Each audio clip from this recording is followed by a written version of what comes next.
Tonton video ini sampai selesai agar Anda tidak gagal paham.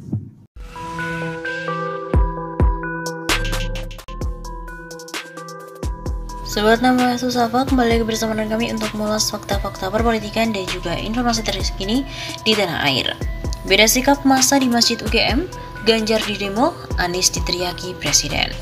Masjid di Universitas Gadjah Mada atau UGM di Yogyakarta beberapa hari ini jadi bahan perbincangan.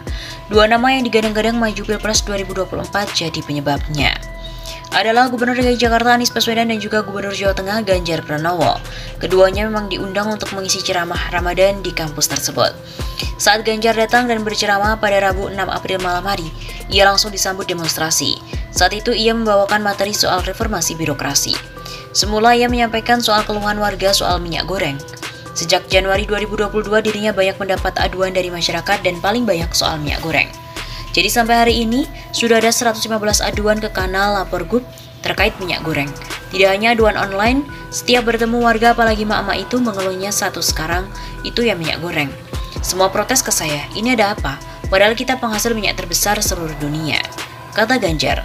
Intinya semua aduan dari masyarakat itu lanjut Ganjar harus direspon cepat oleh birokrasi. Bagi saya ini tantangan yang harus diselesaikan, apalagi di tengah perubahan yang begitu cepat. Birokrasi harus mampu menjawab persoalan yang membuat rakyat terbebani. Setelah berjalan beberapa menit, Ganjar menghentikan sejenak khutbahnya. Sebuah spanduk terbentang di tengah-tengah para jemaah yang duduk bersila di dalam masjid. Namun spanduk itu hanya diangkat sebentar. Belakangan diketahui spanduk itu berbunyi, tagar Save Wadas. Ada yang bawa spanduk mungkin mau menuliskan, diangkat saja nggak apa-apa, karena itu bagian dari eksersis politik. Diangkat aja mas, nggak apa-apa. Ini bagian dari sholat tarawih yang sangat menarik di UGM. Inilah demokrasi, kata Ganjar, disambut tepuk tangan jamaah. Saya sangat senang dengan kekritisan kawan-kawan dan inilah diskusi yang selalu terbuka untuk mendewasakan kita semua. Tidak hanya spanduk di halaman masjid, juga ada spanduk kelestarian alam sebagian dari iman.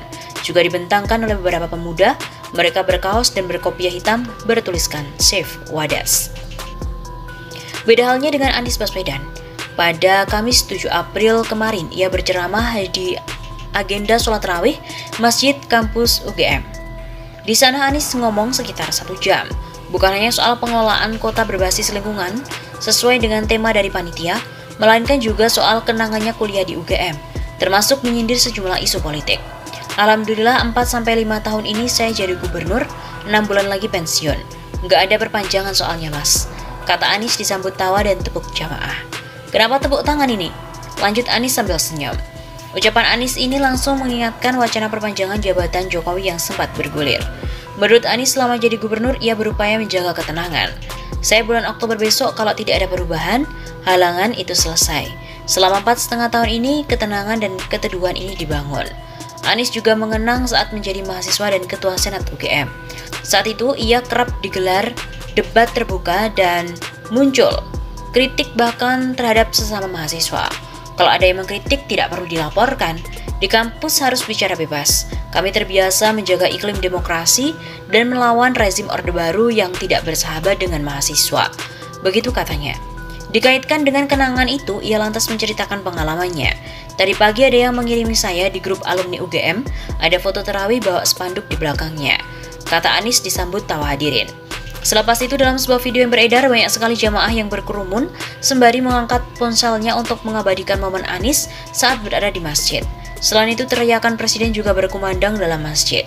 Untuk diketahui selain Ganjar dan Anies, Gubernur Jawa Barat Ridwan Kamil, sejumlah menteri seperti Mahfud MD, Nadiem Makarim dan juga Airlangga Hartarto juga diundang menjadi penceramah di Masjid Kampus UGM.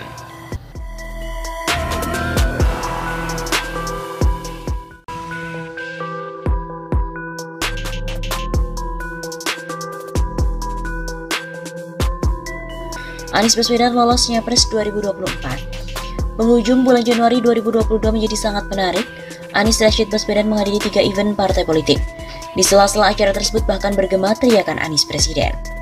Pertama saat Anies Baswedan berkunjung ke Makassar 22 Januari 2022 dalam acara Forum Entrepreneurship Makassar di Finisi Hall, Hotel Claro dengan tema diskusi masyarakat sosial menyambut Anies Baswedan. Dalam acara ini Anies Baswedan didampingi oleh petinggi Partai Nasdem Sulawesi Selatan.